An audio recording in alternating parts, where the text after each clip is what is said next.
Welcome to বাংলার খবর official YouTube channel.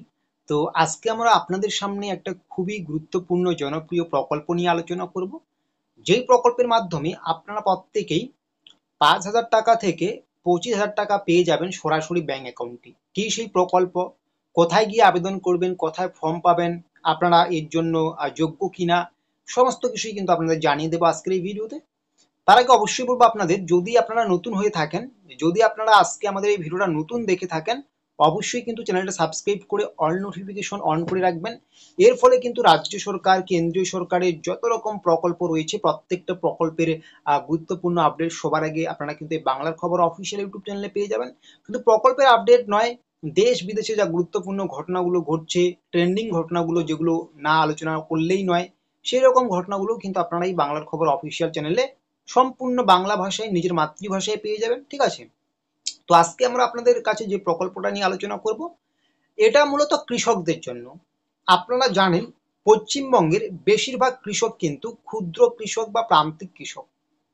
তো এই ক্ষুদ্র কৃষক বা প্রান্তিক কৃষকরা যখন কষ্ট করে মাঠ থেকে ফসলটা তুলে মাঠ থেকে ফসলটা তুলে তখন এই প্রান্তিক বা ক্ষুদ্র কৃষকরা কিন্তু সেই ফসলটা বিক্রি করে দেয় বাজারে, কিন্তু তারা খুব একটা লাভবান হয় না, কারণ ফসলটা যখন তোলা হয় তখন বাজারে সেই রকম এই ফসলের মূল্য থাকে না। এবং তবুও কিন্তু এই প্রান্তিক কৃষকদের সেই ফসলটা বিক্রি করতে হচ্ছে কেন? কারণ প্রান্তিক কৃষকদের বা ক্ষুদ্র কৃষকদের কিন্তু ফসল মজুদ রাখার কিন্তু বাড়িতে সেই রকম উপযুক্ত ব্যবস্থা নেই। ফসল মজুদ রাখার জন্য তো একটা ব্যবস্থা থাকা দরকার বাড়িতে, সেই রকম ব্যবস্থা কিন্তু নেই।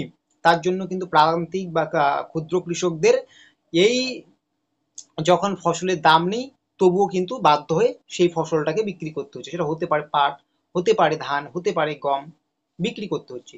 কিন্তু পশ্চিমবঙ্গ সরকার আর চায় না এই প্রান্তিক বা ক্ষুদ্র কৃষকরা এভাবে বারবার লোকসান খাক।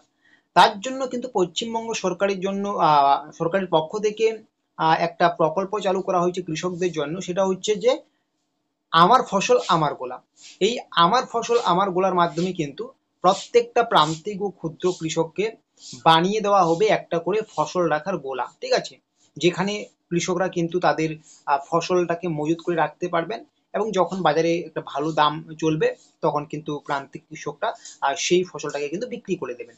এটাই কিন্তু পশ্চিমবঙ্গ সরকারের মূল উদ্দেশ্য, এবং খুবই খুবই ভালো একটা উদ্যোগ নিয়েছে পশ্চিমবঙ্গ রাজ্য সরকার। এটা কিন্তু বেশ কয়েক বছর আগেই চালু হয়ে গেছে। কত টাকা দেওয়া হচ্ছে? 5,000 টাকা থেকে 25,000 টাকা দেওয়া হচ্ছে। ঠিক আছে? এবং আপনারা কিন্তু এই ফসলের টাকা যেটা আপনাদের দেওয়া হচ্ছে, ফসলের গোলা তৈরি করার টাকা দেওয়া হচ্ছে, সেখান থেকে কিন্তু আপনি বিভিন্ন যন্ত্রপাতিও কিনতে পারবেন।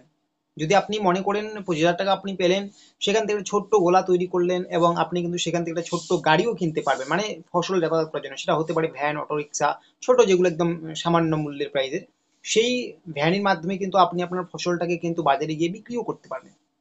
তো এটাই হচ্ছে কিন্তু আমার ফসল আমার গোলা প্রকল্প। তো এখন কথা হচ্ছে, কারা এই প্রকল্পে আবেদন করতে পারবে? আপনারা যারা একজন প্রান্তিক বা ক্ষুদ্র কৃষক আছেন, আপনারা কিন্তু প্রত্যেকেই এখানে কিন্তু আবেদন করতে পারবেন। এবং আরেকটা গুরুত্বপূর্ণ শর্ত, আপনাদের কিন্তু অবশ্যই পশ্চিমবঙ্গের স্থায়ী বাসিন্দা হতে হবে।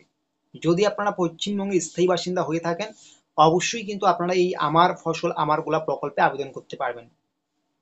এখন কথা হচ্ছে, আমার গোলা আমার ফসল বা আমার ফসল আমার গোলা প্রকল্পে আবেদন করতে গেলে ফর্মটা কোথায় পাওয়া যাবে? এর জন্য আপনাকে কিন্তু পঞ্চায়েত অফিসে যেতে হবে, বা কৃষি অফিসে, বা আপনার যে নিকটবর্তী যে কৃষি অফিস বা কৃষি ডিপার্টমেন্ট রয়েছে, বা সবচেয়ে বেশি ভালো হয় আপনি যদি ব্লক অফিসে অর্থাৎ বিডিও অফিসে যান, সেখান থেকে কিন্তু আপনারা কিন্তু এই আমার ফসল আমার গোলার যে প্রকল্পে যে ফর্ম, সেটা কিন্তু পেয়ে যাবেন। এটা কিন্তু পুরোপুরি অফলাইনে আপনাদের আবেদন করতে হবে, এখানে কিন্তু কোনো অনলাইন প্রসেস নেই। মানে আপনি চাইলে ফর্মটা অনলাইন থেকে ডাউনলোড করতে পারবেন, ক্যাফের দোকান থেকে গেলেও আপনাকে কিন্তু এই ফর্মটা বের করে দেবে, বা ফোন থেকে ক্রমে গিয়ে সার্চ করলেও কিন্তু আপনারা এই ফর্মটা পাবেন। ঠিক আছে? তো আপনারা ফর্মটা নিলেন, সেটাকে আপনাকে ভালো করে ফিল আপ করতে হবে, যা যা তথ্য চাচ্ছে সমস্ত কিছু ভালো করে ফিল আপ করবেন। ফিল আপ করে সেটাকে আবার কিন্তু আপনাকে পুনরায় কিন্তু ব্লক অফিসে, সবচেয়ে বেশি ভালো হয় যেখানে আমি বলবো যে ব্লক অফিসে গিয়ে আপনাদের কিন্তু জমা করতে হবে। সাথে আপনাদের কিন্তু প্রয়োজনীয় নথি, যেমন আধার কার্ড, রেশন কার্ড, ব্যাংকের পাসবুক, অবশ্যই ব্যাংকের পাসবুকটা যাতে একটু ক্রেডিট কার্ড সিস্টেম থাকে। ঠিক আছে? মানে যাতে উন্নত মানের থাকে আপনার ব্যাংক অ্যাকাউন্টটা, যাতে সেখানে অনলাইনে ইকেওয়াইসিটাও করা থাকে, যাতে টাকাটা খুব দ্রুত ঢুকে, না হলে পরবর্তীতে টাকা ঢোকার সমস্যা হয়। আপনার অ্যাড্রেস প্রুফ, আইডেন্টি প্রুফ যেগুলো হয়, ভোটার কার্ড থেকে শুরু করে এই সমস্ত জিনিস, এই ছবি, এগুলো দিয়ে কিন্তু আপনাদের ওই ফর্মটার সাথে যুক্ত করে কিন্তু আপনার নিকটবর্তী ব্লক অফিস, পঞ্চায়েত অফিস বা কৃষি দপ্তরে গিয়ে কিন্তু আপনাকে জমা দিতে হবে। জমা দেওয়ার পরে সমস্ত কিছু ভেরিফিকেশন হবে। যদি দেখা হয় আপনি এই প্রকল্পের টাকা পাওয়ার যোগ্য, আপনার ব্যাংক অ্যাকাউন্টে কিন্তু টাকাটা ঢুকে যাবে। তো সবচেয়ে বেশি ভালো হয় ইউটিউবে এই সমস্ত ভিডিও তো আপনারা দেখছেন এবং বুঝতে পারছেন। যদি আপনি একজন প্রান্তিক কৃষক হয়ে থাকেন, একজন পশ্চিমবঙ্গের স্থায়ী বাসিন্দা হয়ে থাকেন, তো অবশ্যই তো আপনারা পাবেনই, কোনো এখানে সন্দেহ নেই। কিন্তু কখন আবেদন হবে, আপনার ব্লক অফিস থেকে কখন আবেদনটা নিচ্ছে না নিচ্ছে, এগুলো জানার জন্য তো আমরা এই প্রান্ত থেকে বসিয়ে আপনারা হয়তো দেখছেন এখন বর্ধমান থেকে আমরা কথা বলছি, দেখা গেল কোচবিহার থেকে, তো বর্ধমানের খবর তো আমরা এই মুহূর্তে এখান থেকে বলতে পারছি না, তাই না? অনেক সময় অনেক জেলায় অনেক আলাদা আলাদা সময়ে অ্যাপ্লিকেশনগুলো হয়ে থাকে।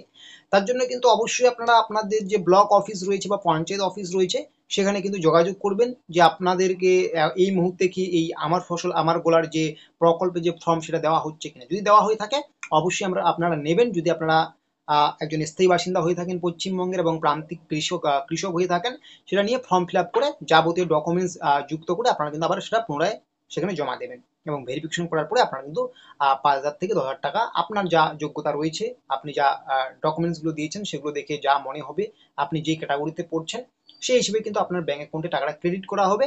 এবং আপনি কিন্তু সেই টাকা দিয়ে একটা কিন্তু ফসল রাখার গোলা তৈরি করতে পারবেন। এবং যেখানে আপনি আপনার যাবতীয় ফসল রাখতে পারবেন, ঠিক আছে? যাবতীয় ফসল সেখানে মজুদ রাখতে পারবেন এবং যখন বাজারে একটা কড়া দাম চলবে তখন কিন্তু আপনারা সেটাকে পুনরায় আবার বিক্রি করতে পারবেন। এটাই কিন্তু হচ্ছে আমার ফসল আমার গোলা প্রকল্প। তো আমার ফসল আমার গোলা প্রকল্প সম্বন্ধে এই সমস্ত জানতে পেয়ে আপনাদের কিরকম লাগলো? আপনারা কি এই আমার ফসল আমার গোলা প্রকল্পের জন্য আবেদন করবেন কি করবেন না, সেটা একটু অবশ্যই কমেন্ট বক্সে লিখে জানাবেন।